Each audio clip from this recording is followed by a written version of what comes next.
Oh, yeah, coming up on Roland Martin Unfiltered on Thursday, November 29th, 2018. Breaking news. Commentator Mark Lamont Hill fired at CNN because of his support for Palestinians. His comments have been called anti-Semitic. He says that is not the case. I'll give you all those details. Also, breaking news out of Alabama. Prominent black lawyer Donald Watkins and his son have been indicted on fraud charges. I'll give you those details as well. Major pressure applied to U.S. senators that is going to keep Thomas Farr from a lifetime appointment on the federal bench. Senator Tim Scott is a no vote for the vote suppressor in chief. Also, gerrymandering is a huge issue all across the country. In Virginia, there's a plan to tackle it. We'll tell you about that as well. Plus, leadership conference on civil and human rights coming to the support of Color of Change, blasting Facebook for how they treated Color of Change, plus the treatment of African-American users and staff. Juanita Gupta, the president and CEO of the Leadership Conference, will be joining us right here on Roland Martin Unfiltered. In California, sheriff's deputies, they shoot and kill an unarmed black man with mental issues. Well, guess what? He lied about it. Now, his family has gotten a huge settlement. We'll talk with the mother and the lawyer right here on the show. Folks, it's a packed show. We're ready to go. Black, unapologetic, and unfiltered. Let's go. He's got it. Whatever the miss, he's on it. Whatever it is, he's got the scoop, the fact, the fine. And when it breaks, he's right on time and it's rolling. Best believe he's knowing. Putting it down from sports to news to politics. With entertainment just for kicks, he's rolling. It's on go, y'all. It's Roland Martin, Rolling with Roland now. He's funk, he's fresh, he's real, the best, you know he's Roland Martin now.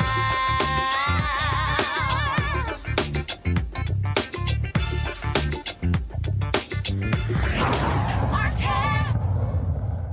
All right, folks, Dr. Mark Lamont Hill, of course, longtime commentator at CNN. He is out, fired today as a result of a speech that he gave at the United Nations in support of the Palestinian people. Mediaite is reporting that CNN, this is the quote from them, Mark Lamont Hill is no longer under contract with CNN. According to their story, Hill, and here we go to my iPad, please, Hill urged countries to boycott Israel in a speech on Wednesday calling for a free Palestine from the river to the sea. It is that comment that a Jewish organization seized on. They say that is a phrase that has been used by Hamas as well as other anti-Israel terror groups, the phrase from the river to the sea. It implies, according to this story, the phrase implies the replacement of Israel by a Palestine stretching from the Jordan River to the Mediterranean Sea.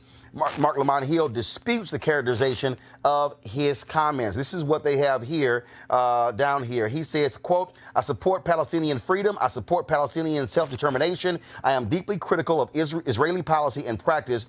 I do not support anti-Semitism, killing Jewish people, or any of the other things attributed to my speech. I have spent my life fighting these things. He also then tweeted, my reference to river to the sea was not a call to destroy anything or anyone. It was a call for justice, both in Israel and in the West Bank, Gaza.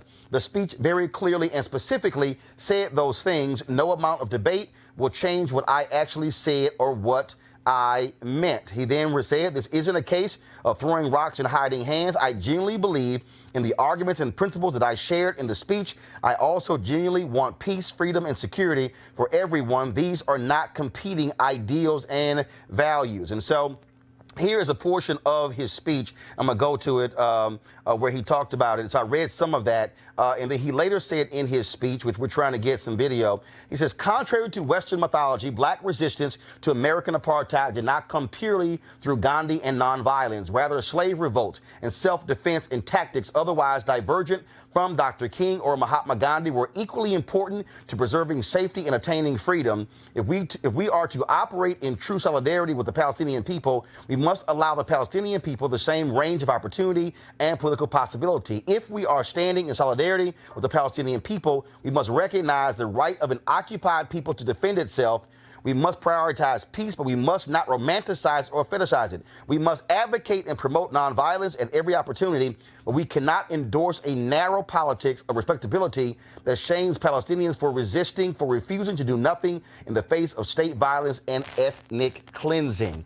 And again, as I said, he is, of course, longtime professor at several universities, author as well, has been a longtime supporter of the Palestinian people. Again, as a result of that speech to the UN on yesterday, CNN has chosen to fire Mark Lamont Hill. I did send him a text message to see if he will come on the show to give us his thoughts about being fired from CNN and his speech. Have not heard back from him, though. Right now, I want to go to my panel. Michael Brown, former chair of the DNC Finance Committee, and Julian Malveaux, of course, economist, president emerita of Bennett College. Also, Malik Abdul with the Conservative Federation. What's up, folks? Hey, how you doing? So let's talk about this, because here's the deal. Here's the deal. There have been a number of people over the last several years, even entertainers, who have been calling for folks to boycott performing in Israel as a result of what's happening with the Palestinian people. Many have criticized them for canceling concerts. We saw Ron DeSantis in the gubernatorial election rip into the Dream Defenders because they have the same position as Mark Lamont Hill on this. And so, your thoughts on this idea that because he said, and I'm going to go back to the quote here, from the sea From the river to the sea. From the comment, I got it, guys, from the river to the sea. Mm-hmm. So you mean to tell me, so what, those 6 words? You know, Roland, the thing about it is anytime anyone is even slightly critical of Israel, we're then accused of being anti-Semitic. I say we because if you are a human rights activist, then what's happening to the Palestinian people is simply wrong. And if you take it in terms of historical context, remember that Israel was created at a Palestinian land. Guess where they were going to put it first? Uganda. The initial plan was to put Israel, they were going to snatch some black people land, but you know, those Messiah were not having that. And so, but that was the initial plan, was to create a Jewish homeland on the African continent. Now, this was way back in 1948. I ain't that old, but I did study it. But in any case, it's just interesting contextually that Israel has come. They have encroached land from the initial space. Jewish people certainly have a right to live, to survive, and to thrive, but not at the expense of other people who they've run off their land. And so I don't think that Mark Lamont Hill said anything that was especially egregious, but I do think that we're in a climate, especially given the amount of anti-Semitism that we're experiencing, is we're in a climate where there are challenges. So Malik, the question does beg, can somebody speak their thoughts that disagree with Israel and not be anti-Semitic? Can you disagree with what the Israelis do? Hey, well, you know, I'm the Republican on the panel, so as far as... What does that mean? Well, the idea that people should be able to say things that others can misconstrue. In this particular case, we have the Jewish community. The Jewish community, they're the ones who's saying that his comments were anti-Semitic. We can debate whether or not they were. I don't think that they were. Do you agree with me? Well, of course. I'm sure I agree with you on a lot of things. But Mark Lamont Hill will be allowed to defend himself. Mark Lamont Hill will be given the benefit of the doubt that what he said was not anti-Semitic. Unfortunately, we live in a climate that does not allow that for for Republicans in general, but particularly black conservatives. I give him the benefit of the doubt that what he said was not anti-Semitic, in the same way that I give that same benefit of the doubt to Cindy Hyde-Smith. Oh, please. So, again, Mike Brown, when you see this, when you heard what I read his speech, and again, they're saying from the river to the sea, that's anti-Semitic. And again, CNN hasn't said exactly why they fired him, but clearly the criticism against his comments is the reason. Yeah, I don't know if I can put my toe into the debate on whether the comment was anti-Semitic or not. However, I want to stop what the doctor was talking about and co-sign with what she was talking about. In the environment we're in, everything you say has to be thought about. You have to think about it. It's a different time now, whether we like it or not. And everything you say, everything you tweet, everything you email to a friend can be construed as something, and somebody may not like it.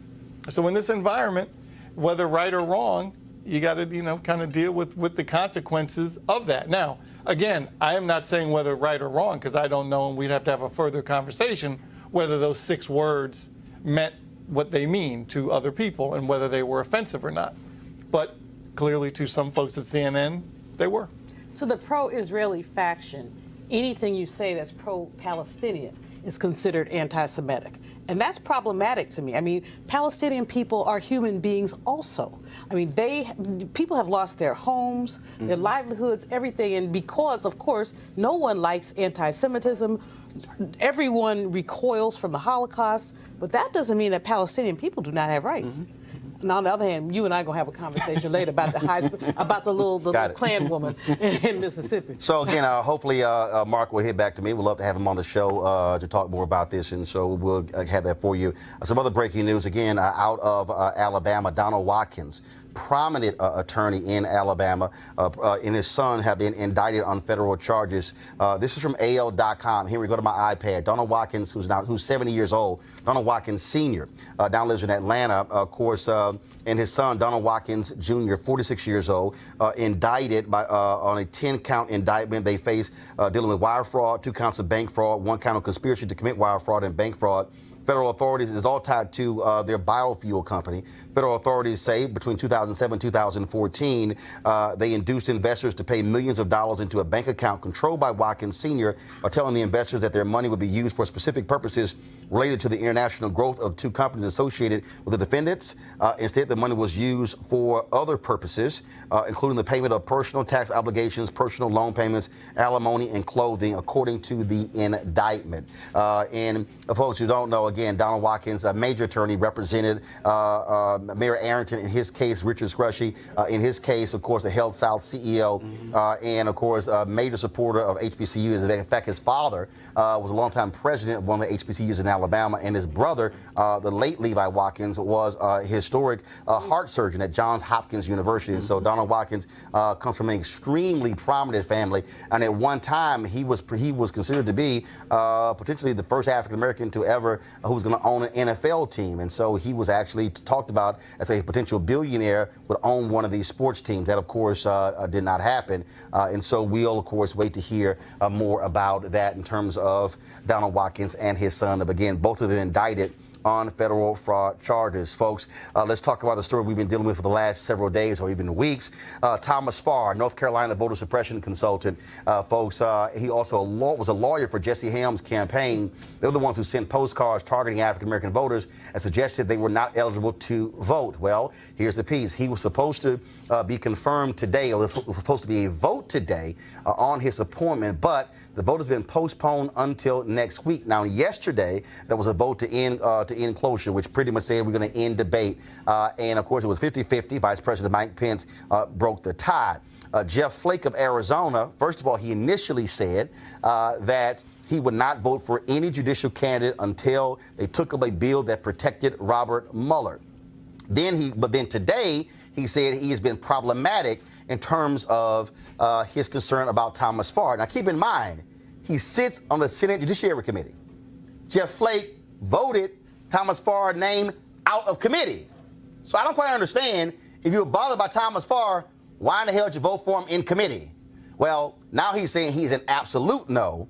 And the one person who we said yesterday on the show could absolutely sink his nomination is South Carolina Senator Tim Scott, the only African-American Republican in the United States Senate. Well, after lots of pressure, phone calls and emails and social media, Scott says he is a no, which means that with those 2 votes, the votes are not there for Thomas Farr to get a seat on the bench. Now, I want to bring in our guest, Vanita Gupta, of course, President, CEO, Leadership Conference for Civil and Human Rights. Vanita, y'all have been very much against Thomas Farr, pushing people on the Hill not to vote for him. Certainly has to be good news to hear not only Senator Jeff Flake, but also Senator Tim Scott saying absolutely no. Oh, my God. I am celebrating right now, and I will say the Leadership Conference Coalition of over 210 national civil and human rights organizations worked really hard over the last year. It's been a year-long campaign to defeat his nomination. And his history as a systematic vote suppressor in every sense of the word in North Carolina has been known. And so what was ultimately kind of, I think, really revealing is it was only in the last couple of days that we saw Senator Flake and Senator Tim Scott and folks actually really hone in on his record. We have been working this for a long time. The NAACP of North Carolina has been hard at work. The NAACP Legal Defense Fund, Lawyers Committee, the Leadership Conference. But it's a big day. And here's another thing. People have been feeling pretty dismal about the ability to stop some of Trump's most extreme nominees to lifetime appointments on the federal bench. And we all know the important role that federal courts play in enforcing and ensuring our civil rights. This was an example of what can happen when progressives and civil rights advocates mobilize and refuse to let go and reveal the truth at every turn about some of these nominees. Thomas Farr needed to be defeated, and today he was, and it's a big day. And not only that, look, this is a guy, first of all, this is a seat that has been held open the longest in the country. Like 12 Two years. black women were appointed by President Barack Obama. It was the two senators from North Carolina, both Republican, who would not even allow those two women to even get a hearing. And then, of course, Trump wins. Okay, guess what? Time to appoint somebody to the seat. This guy has had ties to white supremacists, and even some critics say he wasn't even truthful in his nomination hearing. But again, what amazes me is to see a Senator Jeff Flake say this now when, if you had done what you're supposed to do in the committee, it doesn't even go to the floor. Look, you're right. You're absolutely right. We saw this, though, with Ryan Bounds, the nominee to the Ninth Circuit, where he made it past committee, and then it was Tim Scott who kind of defeated him. It was the prior time. You're right. Senator Flake, saw religion and found it and probably read through the papers. Whatever the reason is, we'll take it. It has been, for too long, Republicans have not been putting country before party. They've been rubber stamping these nominees, some of whom really had either were incompetent to serve or had some of the most extremist views. And those folks are going to be affecting how justice gets rolled out for our children. And so today, the defeat of Thomas Farr, who has known ties to the white supremacists, who did mislead Congress about his own very kind of direct role with the Jesse Helms campaign in 1984 and 1990 in suppressing the black vote in North Carolina. This was an important day to assert our power as a civil rights community and to say that this kind of thing, even though Democrats don't have a majority, that there are Republicans of conscience that are willing to stand up for some of the most egregious wrongs in our courts. Michael, pressure bust pipes, and so certainly when you're getting deluged with phone calls and emails and social media posts saying do not vote for this guy, there's no doubt that had an impact on Flake and Scott. Well, first, congratulations. Oh, thank you. Lots of folks involved. No, absolutely. And I think, Senator Scott, and whatever, I certainly don't know him and don't understand his or know his politics, but sometimes you need to stand up for what's right. And I was disappointed the other day when he didn't stand up for what's right, but clearly, after the pressure, he decided to stand up for what's right. So good, and I hope he does more of that. Why not? I mean, they still are going to want him in their press shots. They're still going to want him in the photoshops and on the Hill. So he's still going to be able to have his relevance within the party. So stand up. Why not? Malik? Oh, I mean, first of all, I have to say that Senator Scott is not just there to take photos. I'm not by him, but by the leadership. Well, even the leadership. I don't think that the leadership. But they trot him out like that. Well, Let's just be honest. They trot him out. Senator Tim Scott can stand on his own. He is the diversity in the Republican Party. He does not need to be trotted out. He does not need to be trotted out. Senator Tim Scott was elected the senator from South Carolina, and he does not need to. He does not need to. He does not need to be trotted out. And you shouldn't say that a black man can't be a Republican but he's a junior without having to be. So that's not what I said. Okay, one second. Malik, finish your point. Whether he's junior or senior, he does not need to be trotted out. So he was not trotted out. He's not a photo op for the GOP. I'm happy with that he made the decision that he made. I think it's great that you guys, the nomination was defeated. Doesn't seem like he's going to vote for him. I support. Should it have been? In that. Well, sure. I said that I didn't. I said I think probably Tuesday or something. I'm not wedded to Thomas Farr. I didn't know a lot about him until I read up about him. Julian, again, this is a guy. Had he gotten confirmed, first of all, let's just be clear. First of all, the vote is still scheduled. Yeah. Okay. Next Flake week. says no. Scott says no. That can change. So let's just be clear. Let's be real clear. The vote hasn't taken place yet. Yeah, that's true. Right now, they are no's. But this is a guy, anybody who looked at his history, I mean, this guy wants to deny black folks opportunities to vote. He was very much involved in the writing of the law that was struck down by the federal courts, that voter suppression ID bill. I mean, and so anybody, and then defending that, I mean, I'm sorry, that's not the kind of person you want making decisions in a place where black people make up a third of the area. Well, you know, two things. First of all, Vanita, congratulations. Okay. Great work. I think that the entire civil rights community, but certainly your organization, the NAACP, did great work in keeping the pressure on. Secondly, I disagree with you. They do trot, and I'm going to use my words, they trot him out whenever they want to have a non-all-white picture. Here come Tim Scott. He's not on the committee, but he's sitting over there. Because we don't, because y'all know what your problem is. But number three, and most importantly, Roland, most importantly, as Reverend Barber has said, you've been with him in Mississippi. We've all been with him. This is a man in North Carolina who the racist court said had attempted to exclude black voters with surgical precision. A laser-like precision. Yep, yeah, surgical. Surgical precision. So this is a man who should not have even been nominated, if the truth is to be told. So, you know, but this is the agenda of the Republican Party, unfortunately. There was a time when it wouldn't be Tim Scott as the only one standing up. There was a time when decent Republicans would have said this was just unacceptable. Right. But now, because the orangutan is there, and forgive me, orangutans, you know, the orange orangutans, the orangutan lobby, I apologize to y'all.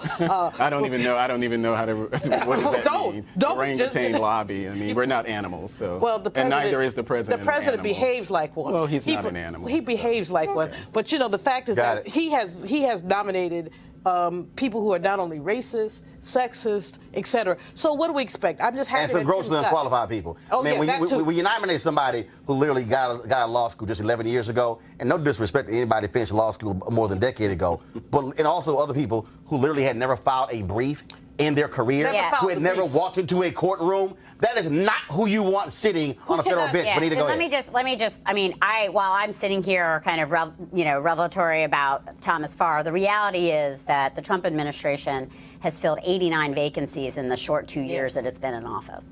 And he has swiftly remade the courts, and he has another 2 years to do that with a majority of Republicans in the Senate. And so while and these are people who are like 32, I mean, they're very young. They are by mostly design. pale, white, and male, and they are young.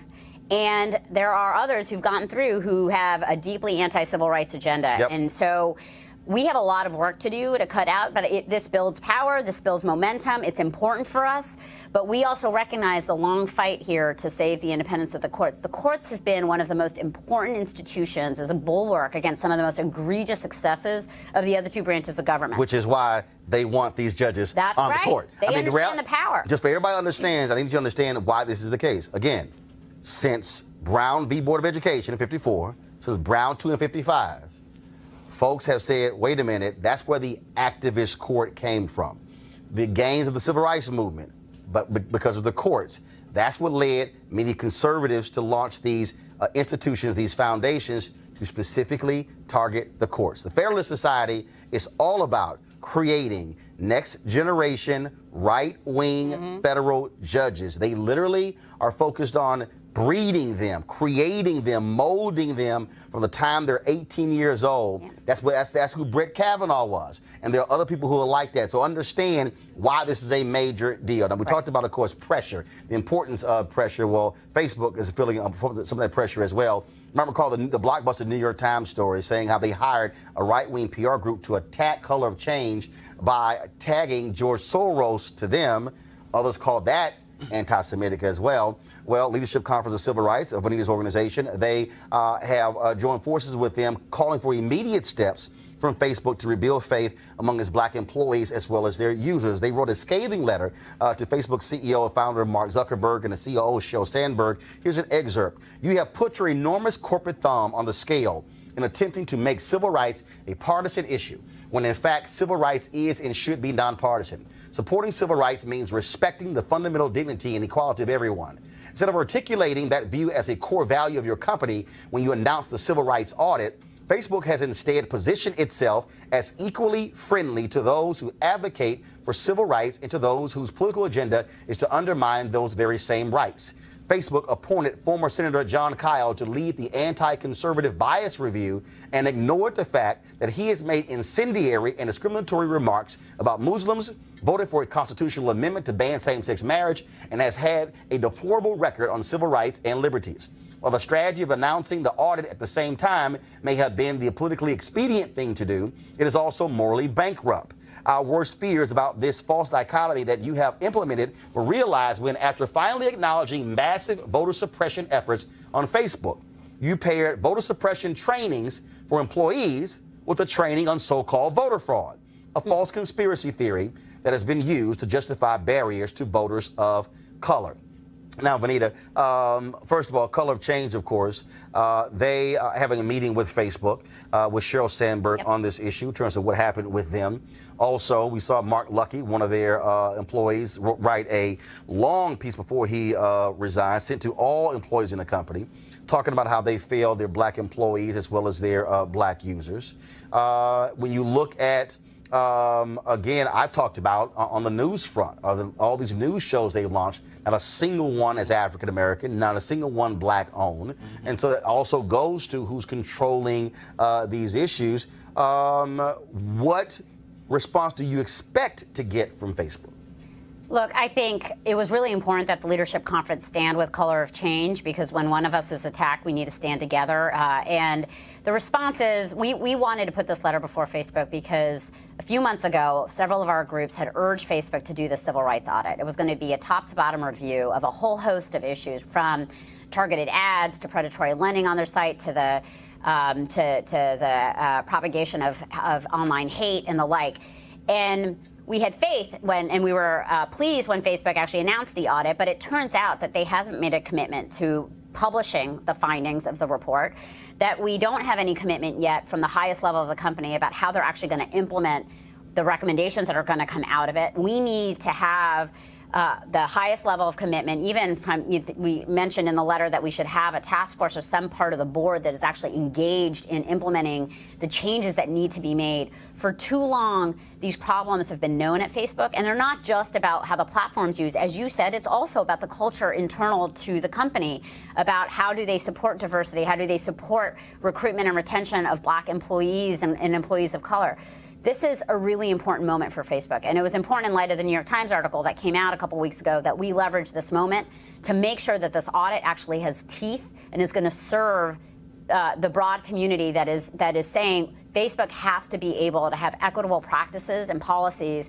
I just was frankly sick and tired of having Facebook, every time they made an announcement that was kind of a pro-civil rights announcement, they would couple it with something about conservative views. There is civil rights, as I said, is nonpartisan, and they need to stop doing that. And so the hope is that Rashad Robinson is meeting with Facebook today, that there will be continued engagement, and that we'll get our demands met, and we'll have a really rigorous and meaningful civil rights audit that will produce change. And for folks to understand, I mean, again, we then heard about how Russian bots, how they were using the issue of voter suppression, how they were even had this fake Black Lives Matter account that had 100,000 plus folks on it.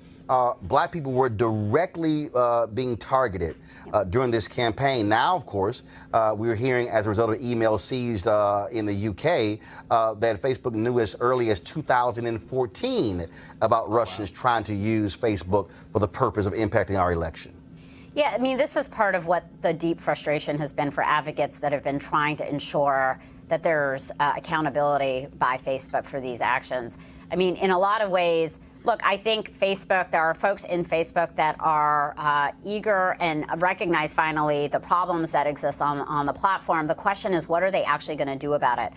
Given what happened in 2016, we had real concerns about why they had to wait until 2 or 3 weeks before the election to set up a war room that was going to deal with voter suppression. And then when we found out that they were kind of coupling this with this voter fraud issue, which is the very basis by which voter suppression policies are justified, you know, they can't kind of go, they can take one step forward and then 2 steps back. We've got to now, we have to continue with the pressure. Too many people are engaging with Facebook. They have an enormous influence. And so while civil rights advocates are used to kind of dealing with government entities and the role of government, Facebook and a lot of other tech companies, it's not just Facebook, it's Twitter, it's Google, it's other companies, There's a real need now to figure out what is the governance. They're not regulated. What is the social governance? What's the They are legal massive. framework? I mean, and they're massive. Facebook and YouTube, to understand how massive they are, when it comes to all digital ad dollars spent in this country, they get 70%. That means everybody else, That's right. every other company, large and small, is sharing the 30. They get 70%. Yeah. Wow. That's I massive. mean, they have a huge footprint in people's lives, and so that's why this stuff really matters. Julian? You know, the thing, I think the key point is whether or not this audit, the civil rights audit, will be made public. Yeah. I mean, it's not just that they're doing an audit, but that it's made public, because I don't know anybody who isn't on Facebook, to be honest with you. Right. And, you know. Well, no, remember, we got to go beyond. It's not just Facebook. They bought Instagram. They bought WhatsApp. So it's not just Facebook. So it's all- I mean, you got to look at what they also own. Oh, so you wow. can say, oh, the hell, Facebook on Instagram. No. Same thing. You're on Facebook because they own Facebook. So the first thing is that the audit must be made public. The second thing is that they have attracted federal attention through these congressional hearings that they've had, and they have woefully failed to answer the questions that have been raised from a bipartisan basis. I mean, everyone is asking questions about how they're regulated. So, I think partnering with the Color of Change is absolutely the right thing to do. But the second important thing is that we all, as activists, follow this. I mean, Malik, you know it's something when you piss off the left and the right. I mean, Especially right now. I mean, you're doing a major damn job when you pissing off everybody. Tell me about it. You know, this is one of See, those. he's going to agree with me again. Yeah, absolutely. I agree with you on a Next lot of thing you things. know, y'all gonna be going after some innocent.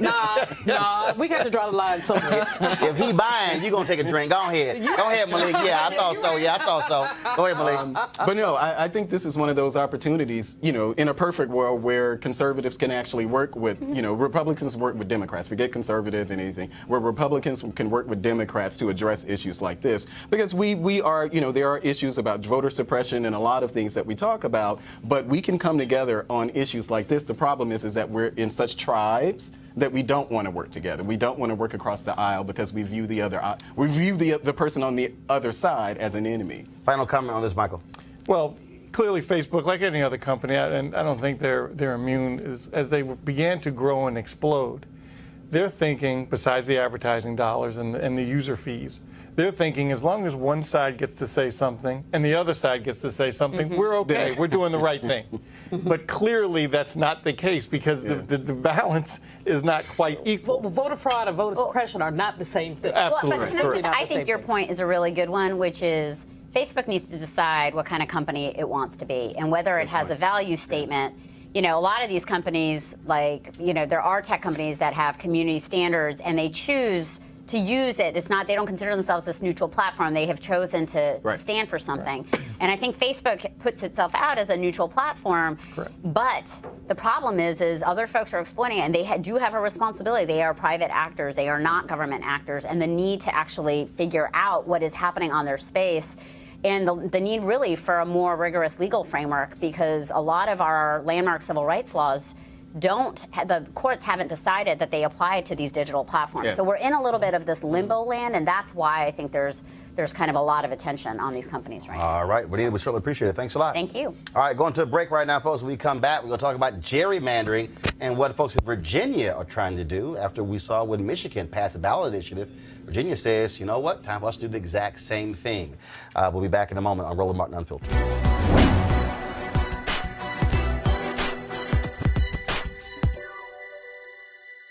I always had something to shoot for each year, to jump 1 inch further. Olympic champion Jackie Joyner-Kersee.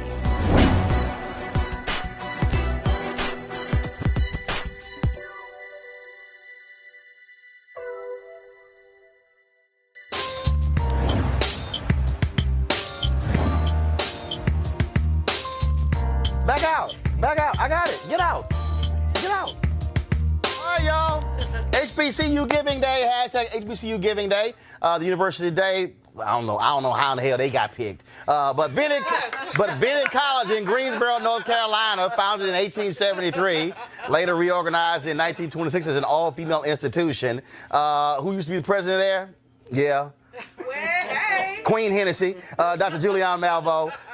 Yeah, trust me, if Malik buying, you're going to go take that drink. Don't worry about it. And of course, again, also first African-American district attorney in the state of North Carolina, Belinda J. Foster, and the first African-American mayor of Greensboro, North Carolina, Yvonne Johnson. Folks, if you want to donate to Bennett, go to bennett.edu. Bennett.edu. And also, if you are a graduate of Bennett, look, send your check. I'm telling you, I keep telling y'all, all these people keep talking about HBCU, but when you ask them if you send a check, then they get all quiet. Oh, you running your mouth before. So if you walk around with a Bennett sweatshirt or a hat or a license plate, and you got your little Bennett pom-poms, guess what? Send your coins. You know what, Roland? Harvard, Yale, Princeton, Dartmouth, 90% giving rates. Under Dr. Cole's leadership, she got it up to 30. I got it up to 35 at bed, but 35. Claflin is #1 in the country, #1 Yes, HBCU. More than 50% of Claflin graduates get back to their school. Wow. But the average HBCU, average, 5%. Howard, our mother. It's only at 10.3. Yes, which is and it's up. Undergrad, right? And it's up. Because when he got there, it was 3.7. And part of the challenge, of course, is that so many of our HBCUs have such limited resources that we're not, I mean, our development departments are tiny. But we shouldn't have to beg you. We don't beg you to come to homecoming. So we shouldn't have to beg you to give money. Right. That's all I'm saying. I'm saying. You send a check. Send a check. $5. At least send that. Well, but don't sit here and say you can't send nothing. Because when we go to foundations and corporations, The first thing they say is, what's your alumni giving rate? There you go. And so for the bells out there, it takes a bell to do it well, but you got to write it. All right, then. So, again, Bennett.edu. All right, folks, gerrymandering is a huge issue. The Supreme Court punted on this decision when they kicked a case back to the lower courts. We saw, of course, in Michigan, where there's a ballot initiative where they created an independent commission. It's no longer in the hands of the legislature or the governor.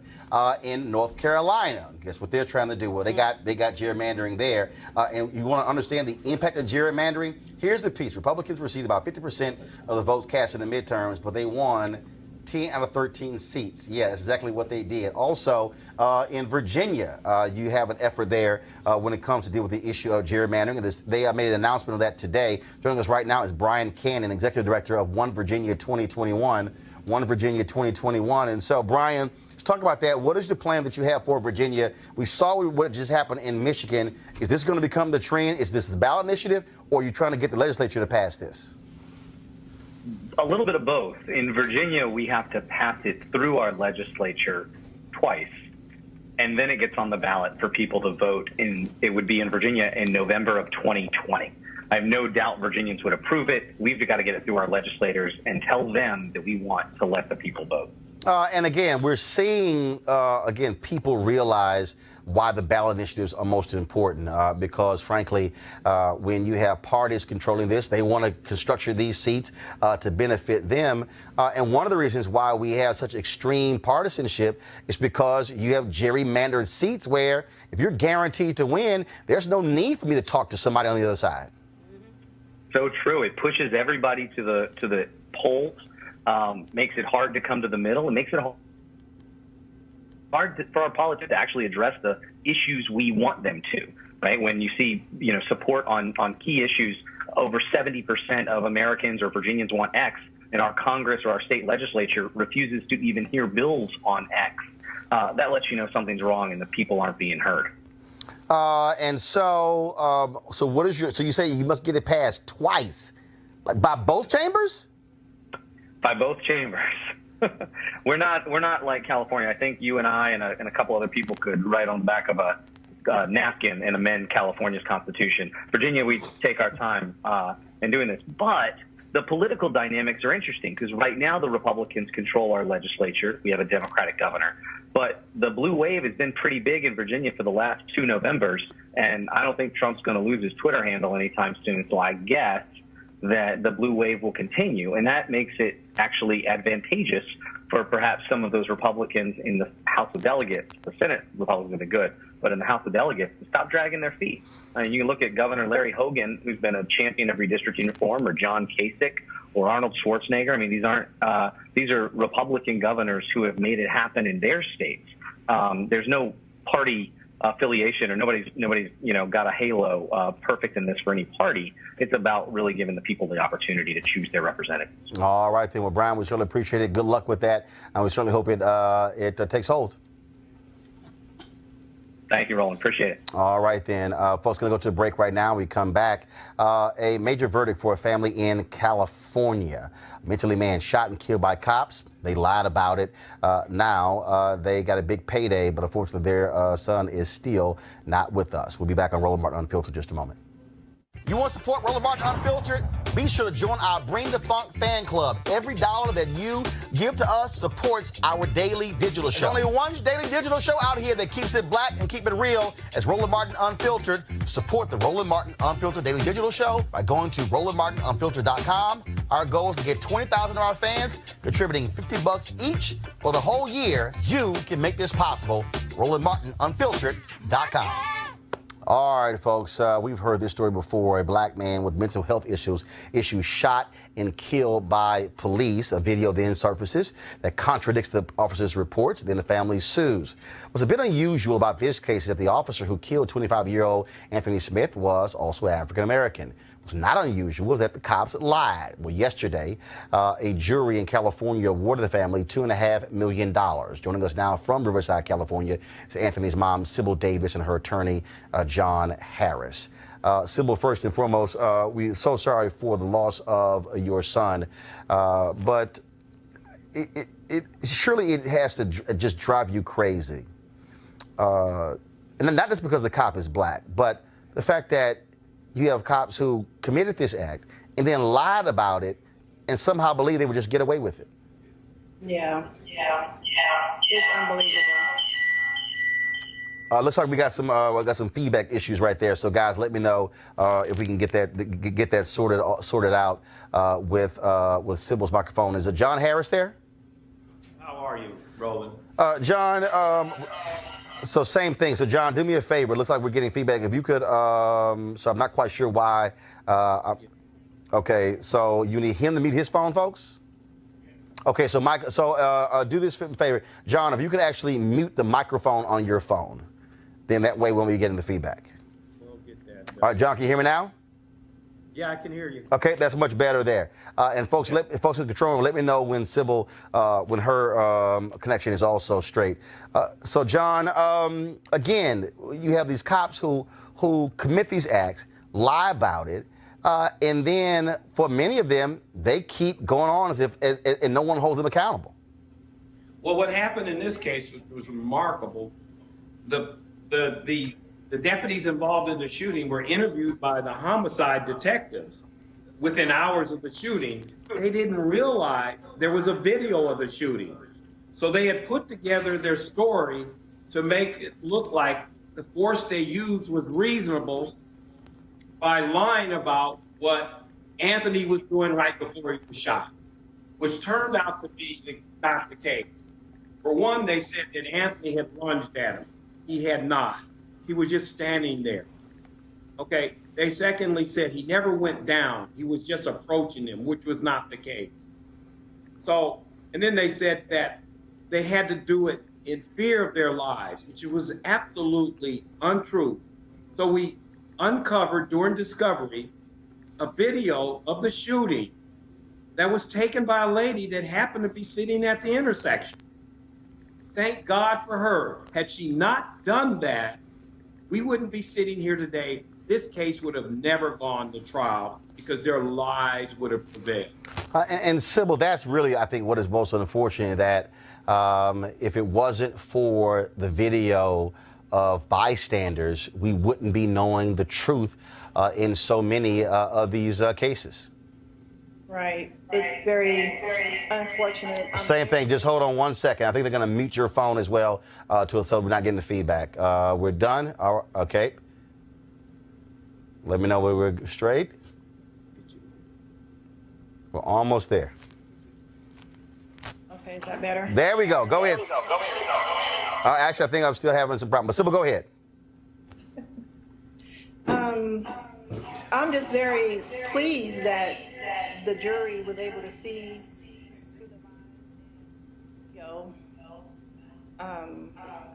Can they hear me? Yeah, so if y'all could mute the microphone, because that's sort of the problem there. So guys, let me help them out with that, and we'll come right back to Sybil. So guys, just let me know. Let me read this story here, folks. Remember these kids from a school in Wisconsin with their Heil Hitler signs? Well, the Baraboo, Wisconsin School District said they can't punish the students because that would violate the First Amendment rights of the students. That's kind of weird, especially considering they punish kids all the time for doing things in pictures. For anything, but all of a sudden they can't somehow do that to them. Okay, that's kind of interesting there. And also, so I think we got Sybil back. I think it might be fixed now. Sybil, can you now hear me? Yes, I can hear you. There we go. Okay. Again, were it not for the bystanders video, we would not even know what took place, and the cops' lies would have stood. Yeah, if we didn't discover that there was a video, we probably would have never had a case.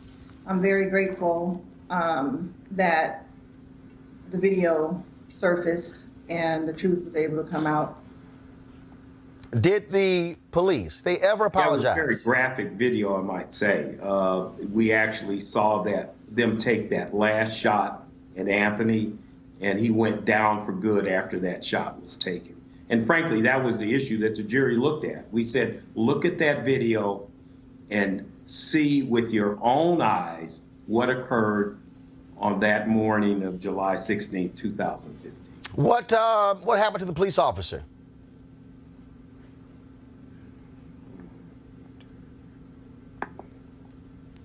What happened to the police officer? Is he still on the force? It's a she, actually. Okay, we're back. I said, I said, what happened to the police officer? Well, nothing happened criminally. They did an investigation. They exonerated her, surprisingly. So we sued civilly because that was the only remedy we had left. But nothing, actually, she got promoted after the shooting. She got promoted? Yes, she went from corporal to sergeant. Wow. So she lied and gets a promotion. She lied and got a promotion. Wow. Yes. And now taxpayers have to pay $2.5 million because she lied, and they must pay for her salary increase. Well, I don't know if it went to her salary, but she certainly got a promotion. Absolutely. Well, it is certainly, we certainly appreciate that the jury saw fit to award Sybil, you and the family this award. Does not bring back your son at all, and hopefully this will lead to changes in that police department and others as well. Well, we certainly hope so, and that was one of the messages we gave to the jury. And by the way, we had a great, diverse jury. They deliberated for 3 days, so they took this matter very seriously and came back with an appropriate and just award. All right, then. Thanks a lot. I appreciate both of you for joining us. Thank you, Roland, for having us on your show. All right, thanks a lot. I want to go to my panel here. I still contend, and that will not change, that if a police officer is caught for lying, they should automatically be fired. Period. I agree. I agree with you. But even more than that, I think what's really important here, the officer in question, there were two shots. One was, the last shot was by a black woman officer. That's the one who got promoted. The thin blue line transcends race. It's not about, we talk about all the black people who get shot, but some of them are being shot by black people because the thin blue line is such that they cover up for each other.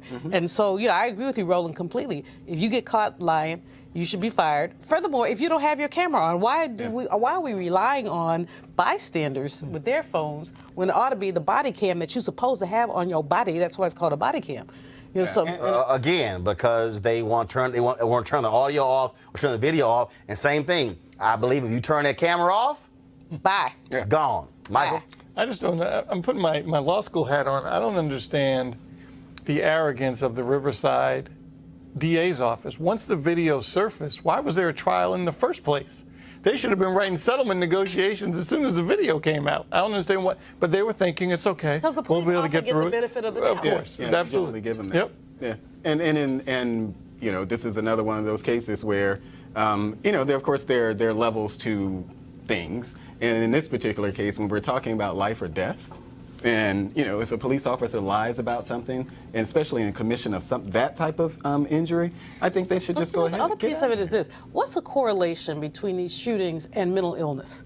I mean, many of the police officers have not been trained to deal with the mentally ill. Right. So this guy was, by description, I mean, he got into it with some people at his house at 3 a.m. Someone called the police, and then at 6 a.m. they found him. They said that he was bipolar, whatever he was. Right. And so we see a lot of these cases where, somebody, he had his pants down. He was no threat. He was no threat to anybody. I mean, he was mentally ill, but he was no threat. But why is the first thought to pull a gun? Why isn't there also a taser on their hip? Or something. Why can't they tase, and then you can live to fight another day and talk about what happened? Well, why do you have to use a bullet? Some people have died from the taser, but in more cases, you likely to live with the taser. No, because here's why. The reality is the Supreme Court has allowed the standard to be that a police officer can use deadly force to protect them. And the problem is what these cops have done. I go back to the case, Kajima Powell in St. Louis, when a mentally disturbed man, they call the cops, they tell the 911 dispatcher, this is a mentally disturbed man. He is ranting and raving on a corner after he grabbed 2 energy drinks out of a store. This happened shortly after Mike Brown was killed. She's on the street corner. He's yelling and screaming. And there's a video that was shot of him yelling and screaming. And this was actually, so it wasn't like it was instant. And so he's yelling and screaming. Cops roll up. And from the moment the door opened to the first shot, it was 16 seconds. Yeah, it was 16 so they can't load it for bear. seconds. Yeah. It was like, well, no, they get out of the car, and their whole deal was, and so he had to get like a butter knife in his hand. Yeah. And he literally, he was yelling, MFs kill me. That's what he's yelling. Yeah. Okay, now So I'm sorry, if you're a cop, you know something. if 2 cops roll up, and the dude is yelling, kill me, your first response would be, this SOB crazy. Right. That's the first thing. Yeah. He makes a step. I'm talking the distance. It wasn't like we were this close. Boom. They unload. Yeah, well, I'm honest about... Killed him immediately. Yeah, I'm honest about stuff like this. Even being a Republican, I remember that what was Tamir Rice, 12? And I remember how that I was felt. less than a minute. Yeah, we're talking about seconds. Within the time it takes me to say this right here, he was dead. They arrived on the scene and he was dead. We can ascribe it to say, well, and I don't even think those officers were... and that officer, remember, this was a reject from another police department. They had fired him in another department, then he came and shot this child within minutes. But the fact is that we have been accustomed to giving... I'm just trying to figure out how the hell you get promoted. Yeah. I'm just trying to figure that one out. After you cost the county $2.5 million. Right. So I just want to show this here. Go to my iPad, please. And so this was the Kajima Powell shooting. Cops show up. You see he's yelling. You got to pull the audio up. He's yelling. He approaches them. Look again. I just want you to and they were shooting it. I remember that. He steps on the embankment. Yep. Watch this. He literally. Okay, for the BBC. Okay, I don't know why. So they're not going to show you the whole video. Okay, right. So first of all, I would have pulled. I remember I was trying to find the actual video the brother posted, but it's sort of the same thing. I think part of the other issue here, which we have to deal with, is which is the problem in this country. We keep seeing people who are mentally ill who are shot and killed, and police officers. And folks may say things happen real fast. There's lots of action. No. If a call is made, in his case, they said, oh, it wasn't relayed from 911 to the officers that he was mentally ill. And this is what happened. Same thing happened in Dallas. Black woman calls the cops. She says, my son is out of control. Cops show up, and she says, I'm so glad y'all here to deal with him. So she walks out via the body camera. The son has a screwdriver. The son is playing with the screwdriver. He is fascinated with the screwdriver. Cops, put the screwdriver down, put the screwdriver down. At no point does he grab a screwdriver and come charging at him. At no point. They unload, kill him. The mom is standing right there. She's screaming, going, I called you to save my son. Her call ends up getting her son killed. And Final comments. We have to be careful in our community about when we call the police. I mean, what we know is that we can't depend on them. They're not our friends all the time. Sometimes they're not. So we have to be careful. This is also, we know to that point, that's also one of the storylines on Empire. That's a storyline where Vivica Fox is Taraji Henson's sister. Her son is mentally ill. He is beating the hell out of her, about to kill her. Taraji Henson Cookie calls the cops. Sister goes crazy. What's wrong with you? You could have got my son killed. Right. Well, because you know that, Yep. and because so many, I mean, the pieces of this for African American women often are that when women are victims, there's a you know, a dichotomy. Do you call the police and, you know, protect yourself Yep. and also put a black man at risk? There you go. Absolutely. All right, folks, real quick. Vandals have defaced a Black Panther mural on Crenshaw Boulevard in South L.A. with swastikas. Of course, here's the mural right here. And trust me, they catch them fools. You know what's going to end up happening to them. But hopefully that happens as well. All right, folks, we are done for today. Several things. Tomorrow, Rashad Robinson, Color of Change, he is going to be joining us on the show to talk about their meeting with Facebook. Also, Bowie State, I'll be talking with their president on the show tomorrow as well. Plus, an expert, HIV and AIDS with women from Morgan State is going to be on the show. And she's talking about the reason why a lot of young folks don't want to get tested, because what her research has shown is they're saying, I got more things that I'm concerned about than that. And it really deals with, again, the thought process of so many folks. And also, Constance White, of course, the former editor of Essence Magazines, has this amazing book on Black folks in style. We're going to have that on the show tomorrow as well. So we're going to have a fantastic show for all of you tomorrow. Want you guys to check it out. Want to thank Michael. Want to thank Julian. Want to thank Malik. Malik, trust me, go on by the Hennessy. Julian be right there. It's all good. And then y'all can, it's got the left and the right. You know that's our drink. The left and the right can come together over Hennessy. You know that's something when Hennessy can bring together a black Republican and a black liberal. And so Hennessy, if y'all ever do that commercial, y'all better cut me a check. Trust me, that's right. Yeah, right. The bumbo sauce on the side. Can y'all imagine that commercial? How to end the political divide? Hennessy. Black left and black right get together over Hennessy. Yeah, I see that commercial right there. All right, y'all. Don't forget to support Roland Martin Unfiltered by going to RolandMartinUnfiltered.com. Join our fan club. We certainly want you to support this show. He being real black, taking selfies while the show's still going on. I mean, that's really black happening right here. Get a shot. Thank you. Damn, Henry, you're too slow, dog. You're too slow. All right, y'all. Go to RolandMartinUnfiltered.com to support the show. I'll see you guys tomorrow. Holla!